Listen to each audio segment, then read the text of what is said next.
తెలుగువాడి ఆత్మగౌరవాన్ని ప్రపంచానికి చాటి చెప్పిన గొప్ప వ్యక్తి నందమూరి తారక రామారావు అని మాజీ మంత్రి గంటా శ్రీనివాస్ అన్నారు. విశాఖలోని ఎన్టీఆర్ వర్ధంతి సందర్భంగా ఆర్కే బీచ్లోని ఆయన విగ్రహానికి టీడీపీ నాయకులు కార్యకర్తలతో కలిసి పూలమాల వేసి నివాళులర్పించారు. ఈ సందర్భంగానే గంటా శ్రీనివాసరావు మాట్లాడుతూ తెలుగుదేశం పార్టీ స్థాపించి ప్రతి పేదవాడికి తిండి, ఇల్లు, సదుపాయం కల్పించిన ఘనత ఎన్టీఆర్కి దక్కుతుందన్నారు. నాటి ఎన్టీఆర్ ఆశయాలకు అనుగుణంగా ప్రతి ఒక్కరూ బాధ్యతగా పనిచేయాలన్నారు. ఈ కార్యక్రమంలో టీడీపీ సీనియర్ నాయకులు పల్లా శ్రీనివాసరావు, గండి బాబ్జీ భర్తతో పాటు పలువురు కార్యకర్తలు పాల్గొన్నారు.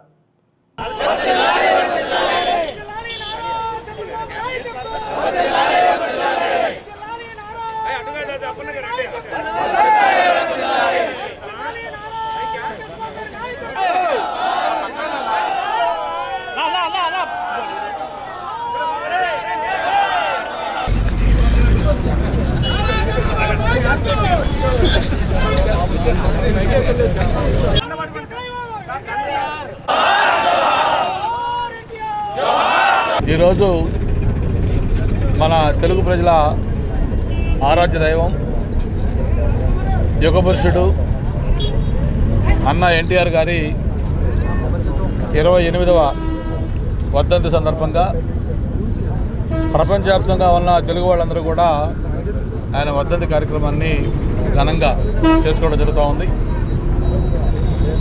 మరి ఒక సినిమా నటుడిగా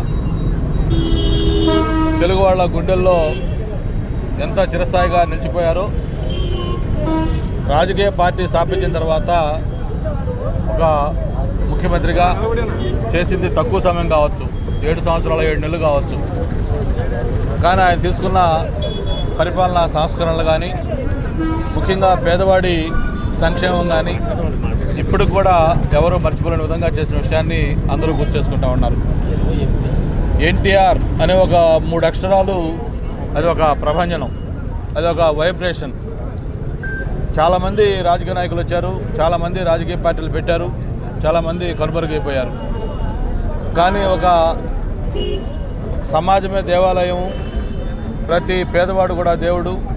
అటువంటి పేదవాడికి తినడానికి తిండి, ఉండటానికి ఇళ్ళు, కట్టుకోవడానికి బట్ట కల్పించాలి, అదే నా జయం అని చెప్పని ఆ రోజు తెలుగుదేశం పార్టీ స్థాపించిన దగ్గర నుంచి కూడా మళ్ళీ ఎన్నికలు అయిపోయేదాకా కూడా ఒక ప్రచార రథం మీద తిరిగి మొత్తం రాష్ట్రం మొత్తం కూడా సుడిగాలి పర్యటన చేసి 100 ఏళ్ల చరిత్ర ఉన్న కాంగ్రెస్ పార్టీని కోకటి వేళ్లతోటి సహా పెకలించి ఆ రోజు ఒక ఘన విజయం సాధించిన విషయం మనందరూ కూడా గుర్తుంది. తెలుగువాడి ఆత్మ గౌరవాన్ని ప్రపంచానికి చాటిన వ్యక్తి అన్న ఎన్టీఆర్ గారు. ఈ సంక్షేమ పథకాలకి ఆద్యుడు, ఆయన నాంది పలికాడు. ఈరోజు చాలామంది చెప్తా ఉన్నారు, మేము సంక్షేమ పథకాలు చేస్తున్నామని చెప్పని. తెలుగుదేశం పార్టీ దానికి నాంది పలికి సంక్షేమ పథకాలకి. ఆ రోజుల్లో సంక్షేమ పథకాలు అంటే తెలియని రోజు అన్న ఎన్టీఆర్ గారు స్టార్ట్ చేశారు.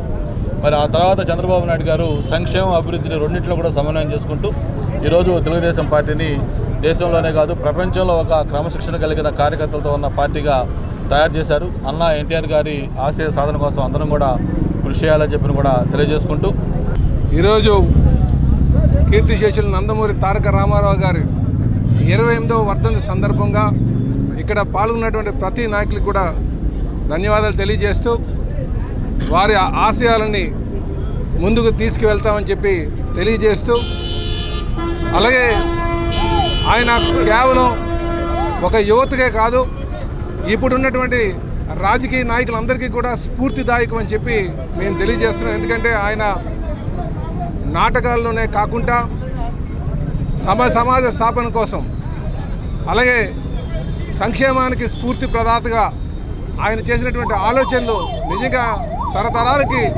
అవి ఆచరణీయం అని చెప్పి తెలియజేస్తూ, వారి ఆశయాల్ని మేము ముందుకు తీసుకెళ్తామని చెప్పి మీకు తెలియజేస్తూ, అలాగే పార్టీని కూడా ఎన్టీ రామారావు గారి ఒక ఆశయాల్ని మరి మా తెలుగుదేశం పార్టీ జాతీయ అధ్యక్షులు శ్రీ నారా చంద్రబాబు నాయుడు గారు వారు తీసుకెళ్తున్నటువంటి విధానాన్ని కూడా మేము అనుసరిస్తామని చెప్పి తెలియజేస్తాం.